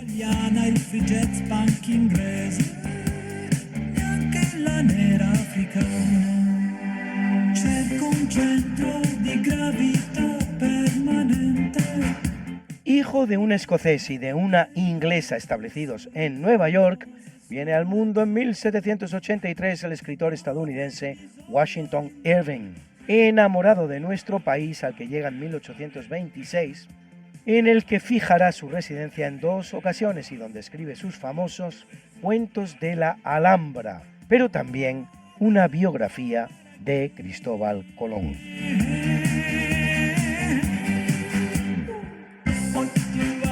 Y una pequeña pausa musical. Me gustaría que conocieran ustedes la producción musical de mi buen amigo francés Michael Villot-Reverchon, residente en México y amante de todo lo español. La chica mexicana.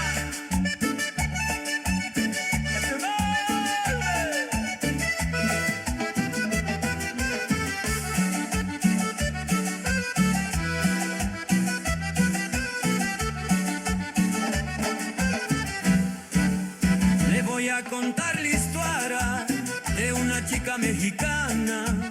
Cuando la conocí, así como respiraba pura sangre de las tierras mexicanas. Pelo negro denso, mamá mía, caminaba lento y dejaba un chica parece sevillana. Da dos pasos ella y quedas boca abierta. Ya me pierdo listuar tan solo de evocarla.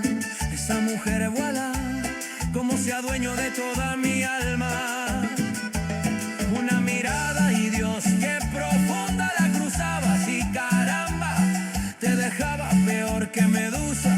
Da dos pasos ella y derrite hasta la piedra en que iba a listuar. Imposible seguir contándola. Esa diosa voilà, como me hizo perder la memoria. Pelo negro denso, algo escondía. Caminaba lento pero bailaba como furia. Un olor que me enloquecía, perfume de guardeña. Algo que se parecía.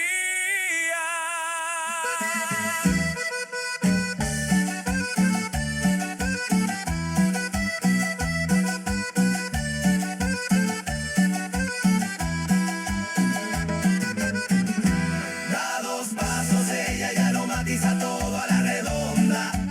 No puedo seguir listuar, hay cosas que no se pueden contar. Te la tendrás que imaginar, porque esa parte, voilà, ni bajo tortura puedo desvelarla.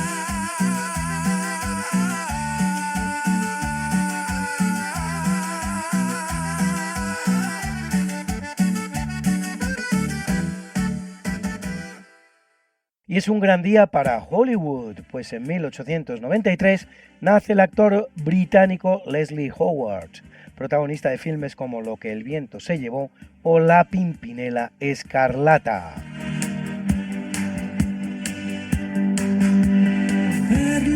En 1924 lo hace el actor norteamericano Marlon Brando, para algunos el más grande, ganador del Oscar al mejor actor en 2 ocasiones, en 1954 por On the Waterfront, que en España se llamará La Ley del Silencio, y en 1972 por El Padrino.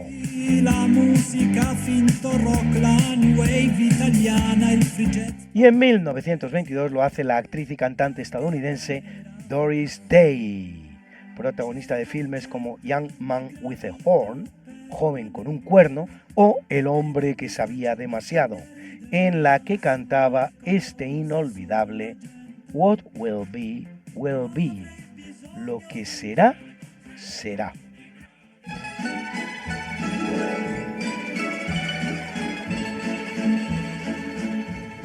When I was just a little girl, I asked my mother, what will I be? Will I be pretty? Will I be rich? Here's what she said to me. Que sera, sera. Whatever will be, will be. The future's not ours to see. Que sera, sera. What will be, will be. When I grew up and fell in love, I asked my sweetheart, what lies ahead? Will we have rainbows day after day? Here's what my sweetheart said. Que sera, sera. Whatever will be, will be. The future's not ours to see. Que sera, sera. What will be, will be. Now I have children of my own. They ask their mother, what will I be? Will I be handsome? Will I be rich? I tell them tenderly. Que sera, sera. Whatever will be, will be. The future's not ours to see. Que sera, sera. What will be, will be. Que sera, sera. Y me van a permitir ustedes una pequeña pedantería sobre esta maravillosa canción. Se traduce What will be como ¿qué será, será? Y sí, en determinado contexto, esa sería la traducción. Pero en este presente, en la canción, What will be, no debe traducirse como ¿qué será, será? Sino lo que será, será.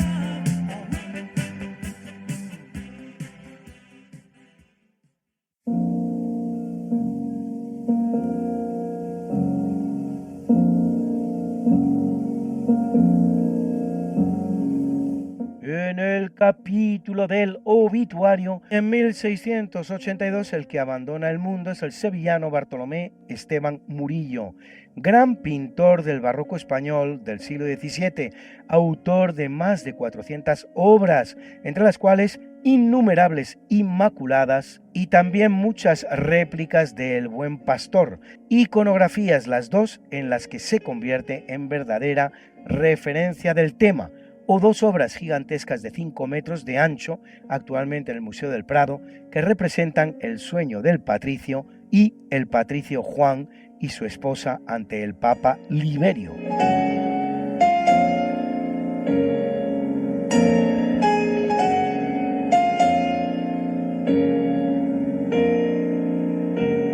En el año 1991 pasa al otro barrio el escritor británico Graham Greene, autor de obras como El americano impasible o El factor humano, y al igual que el argentino Jorge Luis Borges o el español Benito Pérez Galdós, eterno candidato a un Nobel de Literatura que nunca le será concedido y para el que fue nominado en 7 ocasiones, un rechazo para el que bien pudo operar su condición católica y el enfoque católico de muchas de sus obras.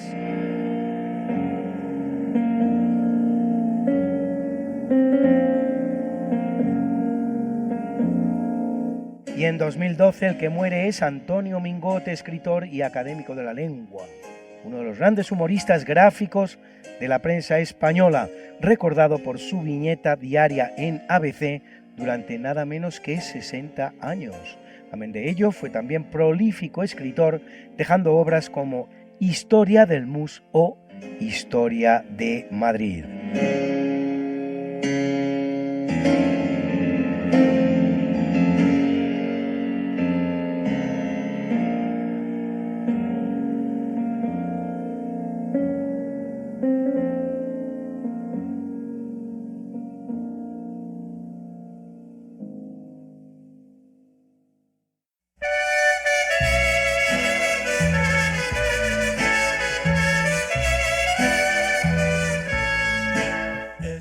Felicitamos hoy a Hikaru Saeki, la primera mujer almirante de la Armada japonesa, que cumple 83. ¡Felicidades, maestro! Y al cantante español Miguel Bosé, que cumple 72 y lo celebra con nosotros con este precioso tema, Creo en ti.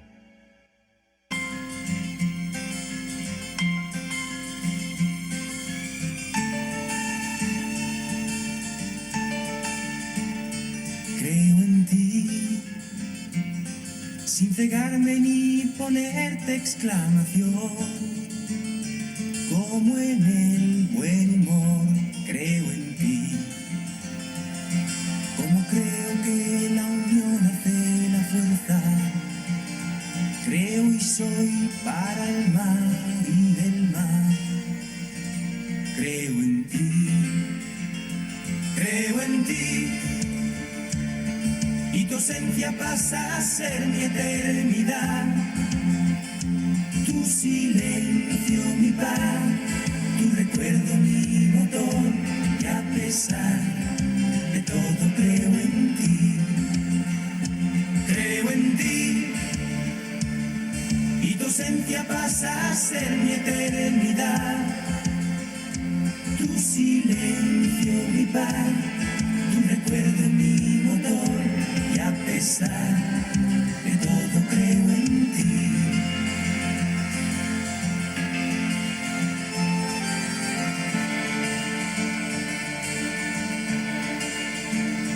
Creo en ti,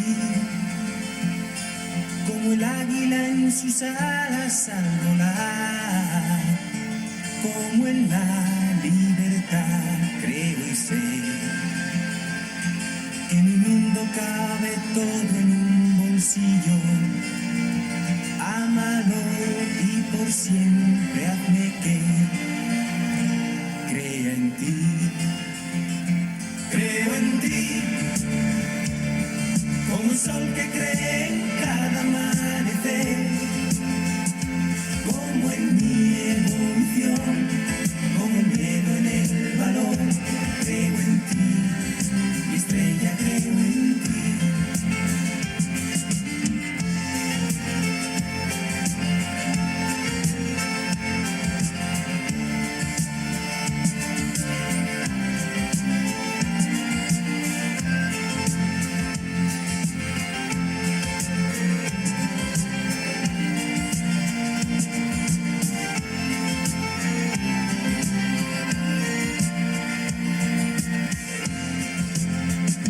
Creo en ti,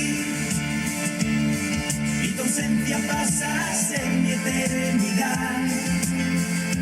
Tu silencio, mi paz, tu recuerdo, mi motor. Y a pesar de todo creo en ti. Creo en ti, como el sol que cree en cada amanecer, como en mi evolución, como el miedo en el valor. Creo en ti, mi estrella, creo en ti.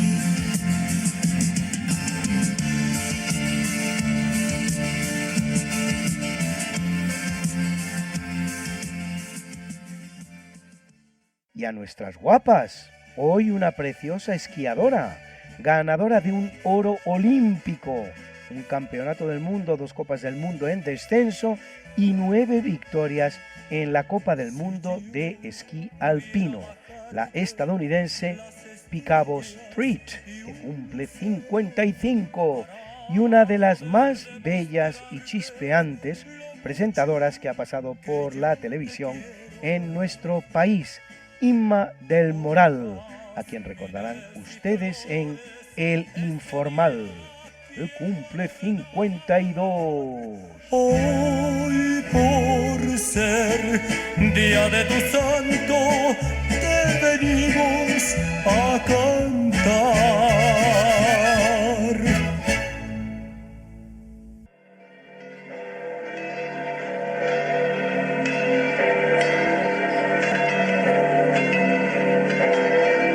Y celebra la Iglesia Católica a Nuestra Señora de la Caridad y a Sixto I, Papa.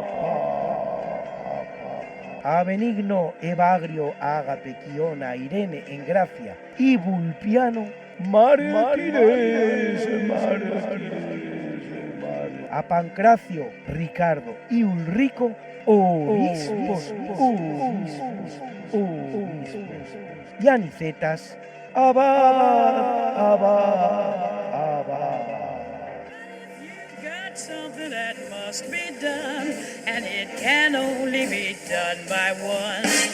There is nothing more to say, except it's a lovely day for saying it's a lovely day.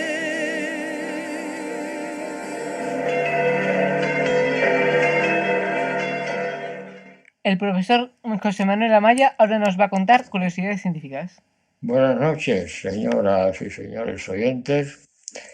Soy José Manuel Amaya y hoy, justamente Jueves Santo, voy a dirigirme a ustedes no como el que cuenta curiosidades científicas, sino el que recita curiosidades poéticas. Y dirán ustedes, ¿y esto cómo es posible? Pues sí, porque yo cuando era joven, tenía unos 15 años aproximadamente, pues tomé la línea de las letras y me dediqué a la poesía y se publicaron poesías en los periódicos, en concursos, porque yo nací en Málaga, en la calle de Comedias, el número no lo digo por razones obvias, y me bautizaron en la iglesia de los Santos Mártires. Entonces, había en aquella época pues dos revistas importantes, Semanas Santeras, y en una de las revistas, me parece que se llamaba, había una que se llamaba Saeta, otra que se llamaba Guión, creo que fue en Guión donde se publicó un soneto, es el que les voy a recitar ahora, y tuvo éxito. A uno de los Cristos más famosos que procesionan la Semana Santa de Málaga. Y la poesía es un soneto que dice de esta forma: al verte, buen Jesús, tan ultrajado, tan presa del dolor y del olvido, pienso que es mucho lo que te he ofendido y que es muy poco lo que te he amado. En tu lívido rostro se ha posado el ángel del silencio y un gemido se te escapa del pecho confundido con el último aliento fatigado. Yo quisiera, Señor, que tu suplicio fuera el mío también solo de verte. Quisiera suplantarlo en el oficio de matar a la muerte con mi muerte. Perdóname, Dios mío, esta locura. Sé bien que es imposible lo que anhelo. Permíteme mirarme en tu figura y enciende el sol que oculta mi desvelo. Y hasta aquí mi intervención de hoy, Jueves Santo, deseándoles a ustedes en general una Semana Santa profunda y además muy ligada a los sentimientos religiosos. Buenas noches. Esperamos que os haya gustado este programa hecho por nosotros. Nos vemos la semana que viene. Ahora os dejamos con el catecismo del Monseñor José Ignacio Munilla. Y recemos a San Juan Pablo II para que interceda por nosotros. Adiós! Gesù annuncia molte volte la paternità di Dio nei riguardi degli uomini, riallacciandosi alle numerose espressioni contenute nell'Antico Testamento. Per Gesù Dio non è solamente il Padre di Israele, il Padre degli uomini, ma il Padre suo, il Padre mio. Pater noster, qui es in celi, sanctificetur nomen tuum, adveniat regnum tuum, fiat voluntas tua, sicur in cielo ed in terra. Pane nostrum quotidianum da nobis hodie, et dimitte nobis debita nostra, sicur et nostri vittimus, debitoribus nostri, et ne nos induca in tentatione, sed libera nos a malo.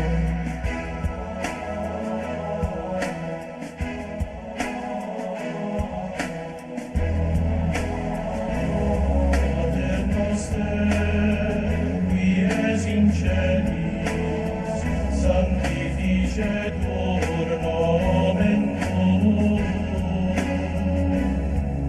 adveniat regnum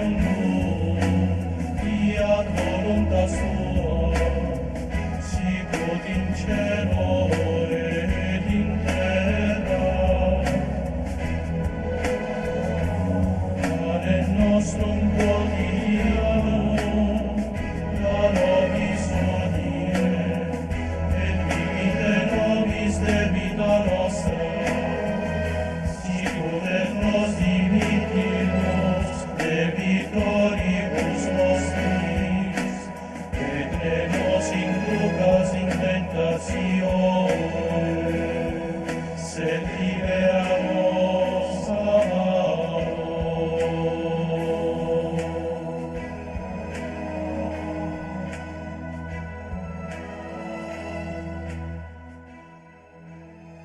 Adiós, gracias por habernos escuchado.